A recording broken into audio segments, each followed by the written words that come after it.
Kita ke berita berikutnya. Dua lelaki warga Singapura menggunakan bot rekreasi bagi mengaburi mata pihak berkuasa semasa membawa ubat batuk yang dipercayai untuk dijadikan dadah.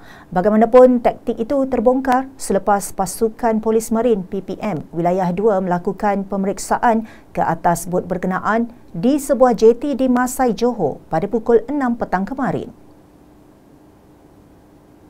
Ketua Polis Daerah Johor Bahru Selatan, Asisten Komisioner Raut Selamat memaklumkan suspek berusia 45 dan 50 tahun menggunakan bot rekreasi milik salah seorang suspek yang didaftarkan di Singapura.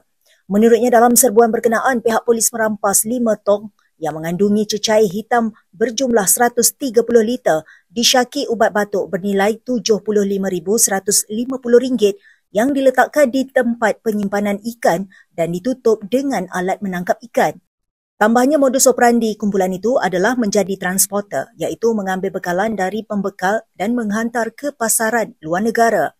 Hasil ujian saringan air kencing mendapati salah seorang daripada suspek positif dadah.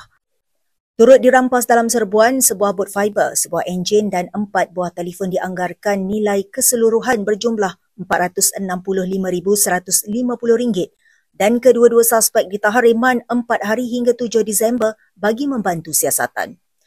Kes disiasat di bawah Seksyen 9-1 dan Seksyen 30-3 Akta Racun 1952. Sabit kesalahan boleh dikenakan hukuman penjara maksimum 5 tahun atau denda tidak melebihi RM100,000 atau kedua-duanya sekali.